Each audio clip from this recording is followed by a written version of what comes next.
Hello everyone, welcome to my podcast channel. Podcast आने में थोड़ी देर हो गई। मैं सोच रही थी कि कल पॉडकास्ट डालूंगी, लेकिन होली की वजह से मैं कल डाल नहीं पाई। होली का त्यौहार बीत चुका है, भारत के कुछ हिस्सों में अभी भी मनाया जा रहा है। आप सबको मेरी तरफ से होली की बहुत बहुत शुभकामनाएं। ईश्वर करे कि प्रेम, प्यार और शांति के रंगों से हम सबका जीवन जो है रंगा रहे, और होलिका दहन में हमारे जीवन की जितनी भी कठिनाइयाँ हैं, परेशानियाँ हैं, बुराइयाँ हैं, वो सब जल करके राख हो जाएं।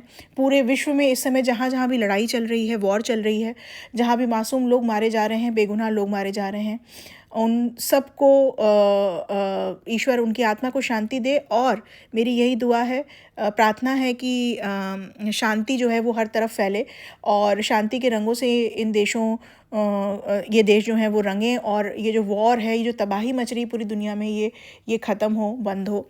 यही मैं चाहती हूँ, क्योंकि इंसानियत का रंग सबसे बड़ा रंग होता है। अब इस पॉडकास्ट को आगे बढ़ाते हैं। आज का जो पॉडकास्ट का टॉपिक है वो अगेन फ़र्ज़ी मैडम और उनकी पूरी फैमिली से रिलेटेड है। तो जिस तरीके के खुलासे इंटरनेट पे, सोशल मीडिया पे, यूट्यूब पे पिछले पूरे हफ्ते में मैं कह सकती हूँ कि हुए हैं बहुत सारे पॉडकास्टर्स के द्वारा। थूथू टीवी है और एडिट लेडी है, और उसके अलावा रेडिट पर भी बहुत सारे जो सनसनीखेज़ खुलासे हुए हैं इन लोगों के बारे में। उन खुलासों ने कहीं ना कहीं हम जो व्यूअर्स हैं, जो समझदार व्यूअर्स हैं, उनकी आंखें और ज़्यादा खोल दी हैं। और थोड़ा सा तो शौक, मतलब बहुत ज़्यादा ही शौक लगा है, या थोड़ा बहुत शौक लगा है कि इस तरह का किरदार भी इन लोगों का हो सकता है। मैं थोड़ा बहुत इसलिए बोल रही हूँ, मैं अपने लिए बात कर रही हूँ, क्योंकि मैं एक्सपेक्ट कर सकती हूँ कि ये फर्जी लोग जो जिनकी पूरी दुनिया ही केवल स्क्रिप्ट्स और व्लॉग्स पे जो है वो अटकी हुई है, वो कुछ भी कर सकते हैं। सो मेरे लिए ये थोड़ा बहुत था। यस, कुछ चीज़ें, कुछ खुलासे ऐसे थे उसमें से जो कि मुझे शॉकिंग लगे, बट फिर भी मेरे लिए ये नॉर्मल था, क्योंकि अब एज अ समझदार व्यूअर मैं ये मान सकती हूँ कि ये लोग ऐसा कर सकते हैं, क्योंकि इनके इतने राज, इनके इतने रंग सामने आ चुके हैं कि मैं मान सकती हूँ कि ये ऐसा कर सकते हैं। इनके लिए कोई बड़ी बात नहीं है। अब देखिए, उन खुलासों की ऑथेंटिसिटी के बारे में अगर बात करें, तो ये तो मैं भी नहीं जानती और ये तो लोग भी नहीं जानते कि वो कितने सच हैं या कितने झूठ हैं। लेकिन कुछ एविडेंस, कुछ फ़ोटोग्राफ्स जो उन्होंने सेंड करी अपने पॉडकास्ट के दौरान, जो उनकी मल्टी से रिलेटेड थी, उनकी बिल्डिंग से रिलेटेड थी, उनके घर से रिलेटेड थी, उसमें एविडेंटली ये बात प्रूव होती है कि ये जो लोग हैं, ये कहीं ना कहीं जनाब और उनकी फैमिली के आसपास में ही कहीं ना कहीं होंगे, या फिर एविडेंटली जानते हैं कि इनके घर में क्या चल रहा है और इनकी डेली की दिनचर्या क्या है। क्योंकि देखिए, जो पड़ोसी होते हैं, पड़ोसी से मेरा मतलब है कि आप जहाँ रहते हैं उस एरिया में जो आसपास के लोग होते हैं, तो वो कहीं ना कहीं आपकी दिनचर्या से ये बात समझ जाते हैं, जान जाते हैं। उनको कहीं ना कहीं आसपास के सोर्सेज से ये बातें कहीं ना कहीं कानों में आ ही जाती हैं कि सामने वाले के घर में क्या चल रहा है। स्पेशली अगर आप पब्लिक फिगर हैं तो। और जनाब और उनकी फैमिली को तो बहुत ज़्यादा प्राउड है कि वो पब्लिक फिगर हैं, एंड एक पर्टिकुलर सेक्शन ऑफ ऑडियंस में बहुत ज़्यादा पॉपुलर हैं। तो जाहिर सी बात है कि आपका जो लाइफ स्टाइल है वो आपके आसपास के लोगों को बहुत एविडेंटली दिखता है। और अब जब आपके झूठ का जो जो लेवल है ना, वो बढ़ता जा रहा है जब से, तब से अब कुछ लोगों ने हिम्मत करी है आगे आकर के आपके बारे में असली खुलासे करने की। अब अगर हम बात करें नॉर्मल व्यूअर्स की, मुझ जैसे, जो ना इन लोगों को जानते हैं जिन्होंने खुलासे किए हैं, ना तो मैडम और जनाब की काली करतूतों को पूरी तरीके से जानते हैं कि इन्होंने क्या क्या काली करतूतें कर रखी हैं। थोड़ा बहुत जानते हैं, तो वो लोग अजम्पशंस पर ही रहेंगे और ये बात मान करके चलेंगे कि यस, कुछ चीज़ें सही हो सकती हैं और कुछ चीज़ें कहीं ना कहीं क्वेश्चनेबल भी हो सकती हैं। सो क्या होता है कि जब हम कहीं पर रह रहे होते हैं ना, किसी लोकेलिटी में रह रहे होते हैं, तो वहाँ पर जब हमें थर्ड पर्सन या थर्ड सोर्सेज से कोई आती जाती बात सुनाई देती है, तो वो इन्फॉर्मेशन जो है ना, वो हमेशा एक बीच की सिचुएशन में ही रहती है कि हो सकता है सच हो और हो सकता है कि अफवाह हो। तो जो खुलासे किए गए हैं उसमें जो इन्फॉर्मेशन थर्ड पार्टी या थर्ड सोर्स से मिली हुई है, उसके बारे में जिक्र किया गया है कि भाई ये इन्फॉर्मेशन हमको थर्ड पार्टी से मिली है, किसी थर्ड सोर्स से मिली है। तो इसकी ऑथेंटिसिटी है या नहीं है, ये व्यूअर्स पे डिपेंड करता है कि वो इसको मानते हैं तो ठीक है, नहीं मानते हैं तो ठीक है। सो ठीक है, फेयर इनफ। अब हम बात करते हैं, कल कुछ पोस्ट आई थी इन्हीं पॉडकास्टर्स की जो इनके बारे में खुलासे कर रहे हैं, स्पेशली एक स्पेसिफिक पॉडकास्टर की, एडिट लेडी की। उन्होंने साफ साफ कुछ फ़ोटोग्राफ्स शेयर करी हैं, कुछ चैट्स के पिक्स जो स्क्रीनशॉट्स हैं वो शेयर किए हैं, जिसमें कि उनको धमकियां मिल रही हैं, बहुत ज़्यादा धमकियां मिल रही हैं, अब्यूज़ हो रहा है उनके साथ, उनको थ्रेट्स मिल रहे हैं, उनके फिजिकल डैमेज के लिए भी उनको थ्रेट्स मिल रहे हैं। देखिए, अब आप लोग में से कई लोग जो है वो ये बात बोलेंगे या शायद उनके दिमाग में ये बात आएगी कि कहीं वो एडिट लेडी ही तो नहीं अपने स्क्रिप्टेड ब्लॉग्स बना रही है। सो हो सकता है, कोई बड़ी बात नहीं है। और ये सिर्फ एक पर्टिकुलर सेक्शन ऑफ ऑडियंस जो इनके फ़ैन बेस हैं उनके दिमाग में ही नहीं, बल्कि पढ़े लिखे लोगों के दिमाग में भी आ सकता है, क्योंकि सोशल मीडिया में, यूट्यूब पे कोई भरोसा नहीं है। फेसलेस लोग कहाँ हैं, क्या हैं, किनसे जुड़े हुए हैं, हम कुछ नहीं कह सकते हैं। बट स्टिल इनको थ्रेट्स तो आ ही रहे हैं, और अगर ये थ्रेट्स वाकई में इस घटिया फैमिली की तरफ से या इनके पीआर की तरफ से ही आ रहे हैं तो आप इनका स्तर देख सकते हैं कि क्या है। अच्छा, अब अगर मैं बात करूं इन लोगों की, तो जब से ये खुलासे होने शुरू हुए हैं तब से ये लोग बिल्कुल शांत होकर के बैठ गए हैं, सुमड़ी में गुमड़ी बना करके एकदम बैठ चुके हैं। इतना इनका कमाने का जो सबसे बड़ा मौका है, उस मौके पर व्लॉग्स ना आए, ऐसा तो हो ही नहीं सकता। लेकिन इस समय जनाब, मैडम और यहाँ तक कि भालू भी बिल्कुल सुमड़ी में गुमड़ी होकर के बैठ गई है। और इनकी इस एक्टिविटी की वजह से कहीं ना कहीं ये क्वेश्चन अराइज कर रहा है मेरे दिमाग में, या मुझ जैसे कई व्यूअर्स के दिमाग में, कि या तो ये इनका खुद का ही रचाया हुआ पीआर स्टंट है, राइट, क्योंकि इनको पता है कि इनके जो बर्बादी के दिन हैं वो शुरू हो चुके हैं। सो कहीं ना कहीं इनका खुद का ही रचाया हुआ पीआर स्टंट है, क्योंकि जिस तरीके की, जिस लेवल की इन्फॉर्मेशन शेयर की गई है, उस लेवल की इन्फॉर्मेशन वो ही इंसान दे सकता है जो आपके बिल्कुल पास का हो, आपका बिल्कुल खास हो। पास पड़ोसियों को भी जो कुछ इन्फॉर्मेशन, मैं बोलती हूँ जनरल इन्फॉर्मेशन पास पड़ोसियों को भी मिलती रहती है, जो इनके घर में लोग हैं उनके थ्रू बातें, रूमर्स बन करके पास पड़ोसियों के कान में जा सकती हैं। लेकिन कुछ लेवल की इन्फॉर्मेशन आप समझ सकते हैं, related to the reports and all, ये सारी इन्फॉर्मेशन, अंदर की बातें, क्या कॉन्वर्सेशंस हैं, इस तरीके की इन्फॉर्मेशन तो केवल वो ही इंसान इस लेवल पर स्क्रीनशॉट्स और प्रूफ्स के साथ शेयर कर सकता है जो इनका बहुत ही खास हो, या इनके घर का ही कोई मेंबर हो, या तो इनके स्टाफ में से ही कोई ऐसा मेंबर हो जो कि स्क्रीनशॉट्स लेकर के सेंड कर रहा है और इन चीज़ों को पब्लिक करा रहा है। सो कहीं ना कहीं इनका कोई खास व्यक्ति ही इन चीज़ों में इन्वॉल्व है।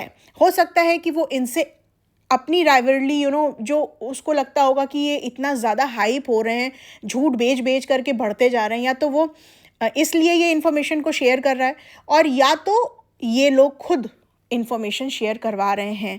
देखिए, ये फिल्म इंडस्ट्री के, जो टीवी इंडस्ट्री के लोग होते हैं ना, इनकी बड़े बड़े कारनामे हम सब ने बहुत सारी मूवीज़ भी देख रखी हैं, जिसमें हमें खुद पता होता है कि नेगेटिव पीआर ये लोग खुद अपनी करवाते हैं, अपने रिलेशनशिप्स के बारे में, अपनी पर्सनल लाइफ के बारे में, अपनी प्रोफेशनल रिलेशनशिप्स के बारे में कंट्रोवर्सीज़ ये लोग खुद क्रिएट करते हैं, सिर्फ और सिर्फ मीडिया और लोगों की अटेंशन में आने के लिए। एंड मैडम एंड जनाब एंड उनकी पूरी फैमिली इस समय ये बात अच्छे से जानती है कि उनको पब्लिक अटेंशन की ज़रूरत है। सो येस, 5% इस बात का भी चांस हो सकता है कि ये इनका खुद का ही रचाया हुआ नेगेटिव पीआर स्टंट हो, जिससे कि ये लोगों की नज़रों में आए और चर्चा में आए। और उसके बाद जब ये अपने एक पर एक व्लॉग्स डालना शुरू करेंगे तो इनके व्यूज़ बढ़ेंगे, क्योंकि लोग नेगेटिव वे में भी अगर इनके व्लॉग्स देखते हैं तो इनको तो मोनेटाइज हो ही रहा है ना, इनके तो कमेंट्स नेगेटिव ही सही बढ़ ही रहे हैं, पॉजिटिव ही सही बढ़ ही रहे हैं, राइट। सो ये चीज़ भी हो सकती है, जिसके चांसेस 5% हैं। अदरवाइज़ इस फैमिली का जो स्टेटस है, और जो इतने सारे तमाम पॉडकास्टर्स, उसमें से कुछ पॉडकास्टर्स ऐसे भी हैं जो इनसे कहीं ना कहीं पर्सनली इनकी फैमिली से कनेक्टेड है या रिलेटेड है, उन्होंने जो खुलासे इनके बारे में किए हैं उसको देख करके तो ऐसा लगता है कि 95% ये सारी बातें सही भी हो सकती हैं। बट ये सब पर्दे वाले लोग हैं, पर्दे पर एक्टिंग करने वाले लोग हैं, ये लोग कुछ भी कर सकते हैं चर्चा में आने के लिए। हालांकि मैं फिर से ये बात बोल रही हूँ कि ये बात जो मैं बोल रही हूँ कि ये लोग कुछ भी कर सकते हैं चर्चा में आने के लिए, ये सिर्फ कुछ मैटर्स पे है जो खुलासों में आए हैं, जैसे रिलेटेड टू मेडिकल रिपोर्ट्स और related to the crime report and everything. ये सारी चीज़ों में ये कर सकते हैं। अदरवाइज जो खुलासे हुए हैं related to the building construction and everything, वो तो बहुत एविडेंट है, बिकॉज फोटोग्राफ्स के साथ, स्क्रीनशॉट्स के साथ वो सारी चीज़ें शेयर की गई हैं। सो यू नेवर नो, इतने झूठे, इतने मक्कार इन्फ्लुएंसर्स बनने की कोशिश कर रहे हैं सिर्फ लोगों को बेवकूफ़ बनाने के लिए। These people can do anything. Now बहुत सारे पॉडकास्ट देखने के बाद मैं कुछ मैटर पे, जिस पे कि मुझे ऐसा लगता है कि नहीं ये बात सच होगी, मैं उन बातों पर आज बात करूंगी आपसे। सबसे पहली बात तो मैं ये शेयर करना चाहती हूँ कि मैडम के मासूम रिश्ते के बारे में जो बातें अभी तक उठी पिछले 1 सालों में, वो मुझे अब एज अ व्यूअर लगता है कि यस ये बात सच होगी। क्योंकि मैं आपको उसका रीज़न बताती हूँ। इसका रीज़न ये है कि सबसे पहले तो नेहा ने ये बात उठाई, उसके बाद एक और पॉडकास्टर थी, उन्होंने ये बात उठाई, उसके बाद अभी जो रीसेंट पॉडकास्ट 2 आए हैं उसमें ये बात प्रूव हो गई है विद प्रूफ्स, विद एविडेंस कि यस मैडम हैज़ द मासूम रिश्ता। ठीक है, अभी जो जूड सैमसन का, मैडम के जो एक्स FIL थे, उनका फ्यूनरल वीडियो भी मैंने देखा जो बहुत ज़्यादा वायरल हो रहा था। यस उसमें मुझे एक दिखा है एक इंसान ऐसा जो काफ़ी हद तक मैडम को रिजेंबल करता है। सो कहीं ना कहीं मन में ये डाउट आया कि यस ये हो सकती है। उसके अलावा मैं आपको बताती हूँ कि मैं पर्सनल इंस्टिंक्ट्स पे कैसे ये बात बोल रही हूँ। इसलिए क्योंकि मैंने रिकॉल किया वो टाइम जब मैडम का मक्खी का ससुराल बहुत फेमस था, और जब मैडम नई नई एक्ट्रेस बन के आई थी। एट दैट टाइम मैंने किसी न किसी न्यूज़ प्रोग्राम में ही, ये जो न्यूज़ चैनल पे प्रोग्राम आते हैं, TV प्रोग्राम, उनमें ही ये चीज़ देखी थी, सुनी थी कि ये नई एक्ट्रेस हैं एंड फक्कड़ मैडम है, एंड इन ये she is married and she also has a daughter, she is a mother. Because at that time I was very shocked कि यार ये तो बहुत यंग लग रही है और ऐसा लग नहीं रहा है कि अच्छा ये मैरिड है और इसकी डॉटर है। सो मैं हालांकि बहुत बड़ी फ़ैन नहीं थी इसके सीरियल की, बट मैं वो प्रोग्राम कभी कभार देखा करती थी, और मैंने जब वो चीज़ रिकॉल करी ना, तो मुझे भी ध्यान आया कि यस कुछ ना कुछ तो इस तरह की खबरें मीडिया में आई थी that she is a married woman and she also has a daughter. क्योंकि मैं शॉक्ड हुई थी कि she looks so young and okay she is a mother. तो ये मेरे दिमाग में ये बात आई थी, तो मुझे अपनी पर्सनल जो मैंने मेमोरी रिकॉल की है ना, उसके बेसिस पर भी अब मुझे ये बात बिलीव होने लग गई है कि यस मैडम हैज़ द मासूम रिश्ता and she has abandon her daughter just to get married to this no use man. Anyways madam के अपने कर्मा हैं, वो उनको अपने आप ही मिलेंगे वापस, राइट। अब उन्होंने अबैंडन किया है नहीं किया है, पर्सनली क्या किया है क्या नहीं किया है, इससे हमें कोई लेना देना नहीं है। लेकिन क्योंकि पब्लिक में आ करके आपने ये बात कही है कि no I don't have any मासूम रिश्ता, I don't have any daughter, I have not abandon anybody from my life, public पे आके, पब्लिक फोरम पे आकर के आपने पब्लिक को रिप्लाई किया है, इसीलिए मैं ये बात जो है वो अपने पॉडकास्ट में डिस्कस कर रही हूँ। अदरवाइज़ ये TV और फिल्म वाले जो लोग होते हैं ना, देखिए मैं सबके लिए नहीं बोल रही हूँ, लेकिन बहुत सारी बातें, बहुत सारी चीज़ें आज से नहीं ज़मानों से इन लोगों की लाइफ के बारे में हम सबको, नॉर्मल जनता को पता चलती आई हैं। तो ये कोई नई बात नहीं है कि इन्होंने ये कर्मकांड किया होगा। तो हाँ, आश्चर्य की बात यह है कि इतनी फेकनेस जो हम लोग बोलते हैं ना, हमारे माँ बाप भी बोलते थे कि भई ये TV लाइन, फिल्म लाइन जो है ना, वो नॉर्मल घर के लोगों के लिए नहीं है। क्यों? क्योंकि इनकी लाइफ अलग ही हो जाती है वहाँ जा कर के। तो ये चीज़ एविडेंटली दिखाई दे रही है। तो कहीं ना कहीं शायद खुलासों का ही असर होगा, क्योंकि खुलासे पे खुलासे जब होते जा रहे हैं तो बीमारी वापस से लौट करके आ गई, एंड मैडम जो हैं वो फ़ौरन इमरजेंसी में एडमिट हो गई। नहीं तो रमज़ान के अच्छे खासे व्लॉग्स आने शुरू हो चुके थे मैडम के।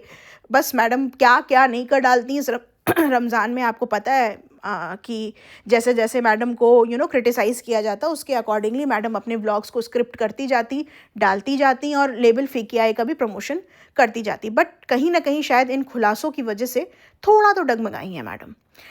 नेक्स्ट टॉपिक जो मुझे डिस्कस करना है, जो मुझे लगता है कि यस ये बात सही हो सकती है, या फिर ये बात एक क्वेश्चन तो उठाती है, क्वेश्चनेबल तो है ये बात, वो है कि मैडम की इतनी इंस्टेंट रिकवरी। अब देखिए मैं इस बात इसको नहीं मान रही हूँ कि madam is not a cancer patient. देखिए, कैंसर जैसी बीमारी का मैं मजाक नहीं बनाना चाहती। मैडम ने अगर बनाया है, मैडम ने अगर उसको एज अ टूल यूज़ किया है, तो ये मैडम के कर्मा है। लेकिन मैं तो इस बीमारी के लिए सिर्फ इतना ही बोलना चाहती हूँ कि मेरे दुश्मनों को भी भगवान ये बीमारी ना दे। आप ऐसे ही उठा लो इंसान को, भगवान ऐसे ही उठा ले एक इंसान को, लेकिन प्लीज़ प्लीज़ प्लीज़ किसी के भी घर में, किसी की भी लाइफ में ये बीमारी ना आए। भगवान सबको बचाए, ईश्वर सबको बचाए। और जो लोग भी इस समय वॉरियर्स हैं, कैंसर वॉरियर्स हैं ना, उन सबको मेरी दिल से दुआ है कि मैं अम्मी की तरह बोल रही हूँ, मेरी दिल से दुआ है कि आप सब इतने स्ट्रांग रहें और इस जंग से बाहर निकल कर के आएँ। मैं यही प्रार्थना करूँगी। अब रहा सवाल मैडम का, तो मैडम ने डिक्लेयर किया था कि शी हैज़ द कैंसर। हम सब भी उस वक्त मैडम के लिए थोड़े से परेशान हुए थे कि यार, इसलिए कि एक तो ना हो ऐसी बीमारी किसी को भी, एंड दूसरी बात ये कि she has a family. Okay fine, उसका जो भी पास्ट है, but at least she has a son. बहुत छोटा बच्चा है वो, और एक बच्चे को अपनी माँ की ज़रूरत हमेशा होती है। बाकी सब लोग किसी ना किसी तरीके से अपनी ज़िंदगी को काट लेते हैं, जी लेते हैं, लाइफ में आगे बढ़ जाते हैं, लेकिन एक माँ और उसके बच्चे का जो रिलेशन होता है, और ख़ास तौर से इतने छोटे बच्चे का, उसको अपनी माँ की ज़रूरत बहुत ज़्यादा होती है। सब ने भर भर के सिंपैथी और दुआएं दी मैडम को, चाहे वो लोग भी हों जो इनको क्रिटिसाइज़ करते हैं, इनके पॉडकास्ट बनाते हैं, क्रिटिसिज्म के पॉडकास्ट बनाते हैं। सब ने अच्छे मन से इनको शुभकामनाएँ दी कि ये ठीक हो जाएँ। इनकी सर्जरी होने के बाद ये काफ़ी दिन तक हॉस्पिटल में रहीं। जनाब व्लॉग्स पे व्लॉग्स डालते रहे, मिल्किंग करते रहे, ये बात कह करके कि ये तो काम है, ये तो करना पड़ेगा, और डब्बा भी ये बात कहती रही और करती रही। मैडम घर आ गई। घर आने के बाद मैडम थोड़े ही दिनों में इंस्टेंटली रिकवर हो गई। उसके बाद मैडम ने कुछ दिन तक अपनी डाइट को बहुत अच्छे से फॉलो किया, दिखाया कि मैं हेल्दी खा रही हूँ, I am following the diet chart. Reports बताती गई। हॉस्पिटल के व्लॉग्स तो मैडम के कितने स्क्रिप्टेड थे, ये सब हमने देखा ही है, राइट। अब सवाल ये आता है कि क्वेश्चन यहाँ अराइज होता है कि जो हॉस्पिटल में जा करके रोने के व्लॉग्स बनाए हैं, स्क्रिप्टेड व्लॉग्स आपने बनाने की कोशिश की है, बीमारी को सिंपैथाइज किया, चलिए ठीक है। नेक्स्ट, जो आप घूमने निकल गई, जिस लेवल पर आप घूमती हैं, फिरती हैं, बाहर का गंदा कचरा खाती हैं, हर चीज़ आप खाने लग गई थोड़े दिनों के बाद। खुशामदीद की गंदी बिरयानी भी आप खाने लग गई, वहाँ का नूडल्स भी खाने लग गई, और चाइनीज़ तो भाई साहब आप इतना ज़्यादा खाते हो ना, जिसकी कोई हद नहीं है। उसके बाद जो ड्रास्टिक चेंज आपकी लाइफस्टाइल में आया और आप एकदम से नॉर्मल लाइफस्टाइल जो जीने लग गई, पन्नी में दी हुई चाय जो आपने भोपाल में पी है, राइट, और वो जो कहाँ गई थी आप, एक ऊंची पहाड़ी पर गई थी, और वहाँ जा करके जो आपने बैठ करके खुले में एक स्टॉल पे जो है वो जो पोहा खाया है आपने, राजू टी स्टॉल की जो चाय पी है आपने, ये सारी चीज़ें एक कैंसर पेशेंट नहीं करता है मैडम। एक कैंसर पेशेंट को तो छोड़िए, अगर आपकी कोई सर्जरी भी हुई होगी ना, तो भी आप नहीं करेंगे अगर आप समझदार हैं तो। कम से कम 2 से 3 महीने आप बाहर का खाना, बाहर घूमना, हर चीज़ को पूरी तरीके से अवॉइड करेंगे। और मेरी समझ में जहाँ तक आता है, मैडम अपनी सर्जरी के 2 महीने बाद से ही घूमना फिरना और धीरे धीरे जा कर के मॉल में घूमना, महाराजा थाली खाना, सब कुछ आपने शुरू कर दिया था। तो कहीं ना कहीं ये चीज़ें व्यूअर्स के दिमाग में ये क्वेश्चन लेकर के आई थी उस समय कि are you really a cancer survivor? Are you really a cancer warrior? No, you are not. और अब जब मासूम रिश्ते के बारे में खुलासे हो गए, तो फिर से आप अपनी बीमारी को लेकर के वापस आ गई। अब आपकी टाइमिंग ऑफ बीमारी जो है ना, वो ऐसी होती है कि जब आपके बारे में कोई सनसनीखेज खुलासा होता है, तभी आप अपनी बीमारी को लेकर के आ जाती हैं। तो ये चीज़ व्यूअर्स के मन में एक डाउट डालता है। क्यों? क्योंकि आपके कर्म इस तरीके के हैं, आपके कांड इस तरीके के हैं। अगर ऐसा नहीं होता तो व्यूअर्स के मन में ये सवाल नहीं आता। एनीवेज, आपने बोला कि आपको सिस्ट हो गया है। आज तक ये बात डिक्लेयर नहीं हुई है कि आपको कैंसरस सिस्ट हुआ वापस रिपीट, या नॉन कैंसरस सिस्ट हुआ। आपने बोला कि उस सिस्ट को बर्न कर दिया गया है, बट उसके बाद आपने कुछ नहीं बताया। जबकि आप ही ऐसी हैं जो पेट स्कैन की रिपोर्ट और फापी की रिपोर्ट और जो भी ब्लड टेस्ट होते हैं, वाइटल्स होते हैं, उन सारी चीज़ों के बारे में शेयर कर रही थी इन्फॉर्मेशन। सो होपफुली अब ये इतने पॉडकास्ट सुनने के बाद नेक्स्ट ब्लॉग में आप ज़रूर आ जाएंगी भाषण देने के लिए कि येस, कैंसरस था या नॉन कैंसरस था। ठीक है, सिस्ट था, ओके फाइन, आपको सिस्ट हुआ, आप प्रोसीजर के लिए गई। प्रोसीजर पे जाने के पहले आपने खुद अपने व्लॉग में बोला है कि मैंने व्लॉग बनाया है। ओ माय गॉड, जिसको आपने सीन इस तरह का क्रिएट किया है दैट अगेन द बीमारी हैज़ कम बैक। और जो ये बात सुन लेता है कि बीमारी फिर से आ गई है, वो कैसे मोबाइल उठाता है, कैसे पॉडकास्ट बनाता है, कैसे मुस्कुराता है, कैसे थैंक यू बोलता है। थैंक यू आप तब बोलोगे जब आपका प्रोसीजर ख़त्म हो जाएगा मैडम। आप जाने के पहले ही थैंक यू रिकॉर्ड करके चली गई, इतना इंपॉर्टेंट था आपके लिए। तो ये चीज़ें भी कहीं ना कहीं क्वेश्चन रेज करती हैं आपकी बीमारी को लेकर कि भैया क्या सीन है आपका। सो बेसिकली मैडम का जो सीन है, मैडम के जो एक्शंस हैं ना, वो बहुत ही ज़्यादा डाउटफुल हैं। अब अगेन मैडम अपना प्रोसीजर करा करके हॉस्पिटल से आ गई हैं, और उसके बाद जो सनसनीखेज खुलासे उनकी और उनकी फैमिली को लेकर के हुए हैं, उसके बाद मैडम बिल्कुल आउट ऑफ द सीन हो चुकी हैं। जनाब के व्लॉग में आ करके मुंह टेढ़े करके एंड अपने वही इतने फ्रस्ट्रेटिंग और इतने इरिटेटिंग एक्शंस होते हैं ना मैडम के, वो मुंह बना करके बैठना और मुंह बंद करके बोलना और अननेसेसरी का अपने लटके झटके दिखाना ज़बरदस्ती के। सो वो सारी चीज़ें जो है ना, वो बहुत दिखावा लगती हैं। तो बेसिकली जो मैडम के साथ हो रहा है और जो मैडम के एक्शंस को डाउट किया जा रहा है, वो उनके ही जो कर्म है ना, जो उनकी एक्टिविटीज़ हैं, उसको लेकर के ही हो रहा है। अदरवाइज़ कोई भी इतना इनसेंसिटिव नहीं होता है कि इस तरीके की बीमारी से जो इंसान जूझ रहा है उसके प्रति इतना ज़्यादा क्रिटिस्टिक बिहेवियर करे, या उसको इतना ज़्यादा शो करे कि इनसेंसिटिविटी शो करे। कोई भी नहीं होता है इतना इनसेंसिटिव, चाहे वो पॉडकास्टर्स ही क्यों ना हो, क्योंकि किसी को भी इस तरीके की बातें करके अपने इमेज को पब्लिक में डाउन करने का शौक़ नहीं होता। सो येस ऑफ कोर्स आपके लिए मैडम इस बीमारी की शायद इतनी कोई वैल्यू होगी या नहीं होगी, ये तो मुझे नहीं पता, बट बहुत सारे पॉडकास्टर्स ऐसे हैं, बहुत सारे लोग ऐसे हैं, सारे लोग ही ऐसे हैं जो बीमारी और बीमार इंसान को लेकर के सेंसिटिव होते हैं, और उन्हें होना भी चाहिए। सो मैडम आप अपने खुद के एक्शंस को वॉच करिए, क्योंकि आपके एक्शंस इस बात को बहुत ज़्यादा डाउटफुल कर रहे हैं कि आप वाकई में कैंसर पेशेंट हैं या नहीं हैं। अब कंट्रोवर्सी तो ये भी हुई है कि आपकी कुछ मेडिकल रिपोर्ट्स भी शेयर की गई हैं, और उसमें तो कुछ अलग ही कहानी आ रही है। खैर, मैं उसकी ऑथेंटिसिटी पर इसलिए नहीं जा रही हूँ क्योंकि मुझे लगता नहीं है कि वो ऑथेंटिक है या नहीं है। मैं श्योरली इस बात को नहीं कह सकती, तो इस वजह से मैं उस एंगल पे जा नहीं रही हूँ। लेकिन मैडम अगर वाकई में वो एंगल है और आप उस एंगल को लेकर के इस तरीके की नाटक कर रही हैं, देन शेम ऑन यू। कुछ नहीं कह सकते, जब तक आपके पाप का घड़ा भर रहा है तब तक भरता रहेगा, और जब छलकेगा तो फिर तो भगवान ही मालिक है। खैर, थर्ड पॉइंट जो बहुत इंपॉर्टेंट मेरे दिमाग में आया, जिससे कि मैं एक अजम्पशन लगा रही हूँ कि ये लोग, इनके लिए जो खुलासे हो रहे हैं वो काफ़ी हद तक सही हो सकते हैं, वो ये है कि इस वक्त रमज़ान के वक्त में जो इनका मिल्किंग पीरियड होता है, राइट, जिसमें कि रमज़ान होगा या नहीं होगा, व्लॉग तो आना ही है, डेली व्लॉग आना ही है। और जो मैडम प्रोसीजर कराने के बाद घर आने के बाद पेन में थी, अभी तो पेन में चल रही हैं मैडम, इतने पेन में चल रही हैं कि 3-4 दिन हो गए, 5 दिन होने आ रहे हैं, व्लॉग्स नहीं आए मैडम के, राइट। तो इसलिए क्योंकि वो पेन में थी, लेकिन जब प्रोसीजर करा करके घर पे आई थी उस वक्त पेन में नहीं थी। उस वक्त पूरे घर में नाच रही थी, टेढ़ी होकर के बेड पे लेटी भी हुई थी, इफ्तारी भी कर रही थी, थैंक यू का बैठ करके डाइनिंग टेबल की चेयर पे व्लॉग भी बना रही थी और आराम से बैठी हुई थी। लेकिन अब जो जनाब का एक लेटेस्ट व्लॉग आया था और जो डब्बा का एक व्लॉग में एक झलक मैडम की दिखी थी, उसमें मैडम इस तरीके से चल रही थी जैसे 9 महीने की प्रेग्नेंट हो, राइट। सो ये जो मैडम के नाटक है ना, जो ये मैडम का स्टाइल जो चेंज हो जाता है ना, ये सारी चीज़ें बहुत स्ट्रांगली इस बात पे इशारा कर रही हैं कि भाई साहब दाल में कुछ तो काला है। खैर, इनकी तो पूरी दाल काली और सड़ी हुई है, लेकिन फिर भी। सो मैडम आपके जो एक्शंस हैं ना, वो बहुत ही ज़्यादा डाउटफुल हैं, क्योंकि आप किसी भी सिचुएशन में, किसी भी हालत में 2-4 दिन छोड़ करके व्लॉगिंग बंद नहीं कर सकती हैं। और अब आप फिर से आएंगी वापस व्लॉग में, क्योंकि आपको अपने लेबल फी के आई का प्रमोशन करना है, और आप ऐसा प्रिटेंड करेंगी कि भाई कुछ भी नहीं हुआ और हमें कोई फ़र्क नहीं पड़ता। लेकिन सच्चाई ये है कि आपकी बॉडी लैंग्वेज ये शो कर रही है कि आप लोगों को फ़र्क पड़ा है।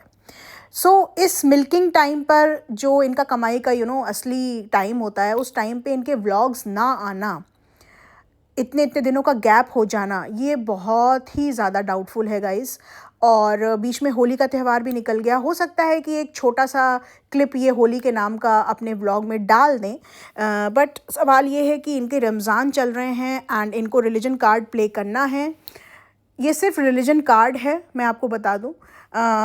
ये सिर्फ एक पर्टिकुलर सेक्शन ऑफ ऑडियंस को खुश करना चाहते हैं, नथिंग एल्स। समझदार लोग सब जानते हैं, इनके लिए मायने नहीं रखता है कि रमज़ान है कि होली है, इनके लिए मायने रखता है इनका व्लॉग। लेकिन क्योंकि ये रिलीजन कार्ड यूज़ करते हैं, रिलीजन को अपनी कन्वीनियंस के हिसाब से पलट करके तोड़ मरोड़ करके पेश करते हैं। एंड कभी कभी ये अपने रिलीजन को जो अपने व्लॉग्स में दिखाते हैं, जो चीज़ें दिखाने वाली नहीं होती हैं, ये इसलिए दिखाते हैं ताकि एक पर्टिकुलर सेक्शन ऑफ ऑडियंस को मिर्ची लगे, वो अपना रिएक्शन दें, उन्हें बुरा लगे, फिर वो कुछ और दिखाते हैं, होली मनाते हुए दिखाते हैं या कोई भी दूसरे रिलीजन का फेस्टिवल जो ये सेलिब्रेट करते हैं, जो कि ये सेलिब्रेट नहीं करते हैं उस तरीके से जैसे ये पहले किया करते थे। इनके पुराने फ़ोटोशूट्स आप देखिए, ये पहले वैसे ही सेलिब्रेट करते थे फेस्टिवल को जैसा कि वो होता था, लेकिन अब ये वैसा सेलिब्रेट नहीं करते हैं। अब ये खाने पीने की फॉर्मेलिटी करके ख़त्म हो जाते हैं, क्योंकि ये दिखाना चाहते हैं that they are true Islamist और they are true belonging to a particular religion. ठीक है, आप अपने रिलीजन की रिस्पेक्ट करिए, लेकिन जब आप उसी को रिलीजन को यूज़ कर रहे हैं सिर्फ पैसा कमाने के लिए, तब ऑडियंस के मन में डाउट आएगा और वो आपसे क्वेश्चन पूछेंगे ही पूछेंगे। सो गाइज, डाउटफुल तो हैं इनकी हरकतें। इस टाइम पे इनके व्लॉग्स ना आना इनका एक बहुत बड़ा नुकसान है, जो कि ये कहीं ना कहीं झेल रहे हैं, ऑफकोर्स झेल रहे हैं। एंड जो कंट्रोवर्सी इनके अगेंस्ट क्रिएट हुई है, जो खुलासे हुए हैं, वो तो अगर इनके व्लॉग्स डेली बेसिस पर इस टाइम पे नहीं आ रहे हैं तो जाहिर सी बात है कि ऑडियंस शक करेगी ही करेगी कि भाई दाल में कुछ तो काला है। यानी कि जो खुलासे हुए हैं उसमें से मैं ये नहीं कहती हर चीज़ सही होगी, हो सकता है थर्ड पार्टी सोर्सेज इन्फॉर्मेशन कहीं ना कहीं तोड़ मरोड़ के पेश की गई हो, लेकिन काफ़ी हद तक इन्फॉर्मेशन सही है। और अब शायद ये और इनका जो पीआर है वो लगा हुआ है उन लोगों को दबाने में जो लोग इन खुलासों को लेकर के आए हैं। सो गाइज़, आगे आगे देखते हैं इनकी नैया जो है वो पूरी तरीके से कहाँ जा कर के पानी के अंदर बिल्कुल धंसती है।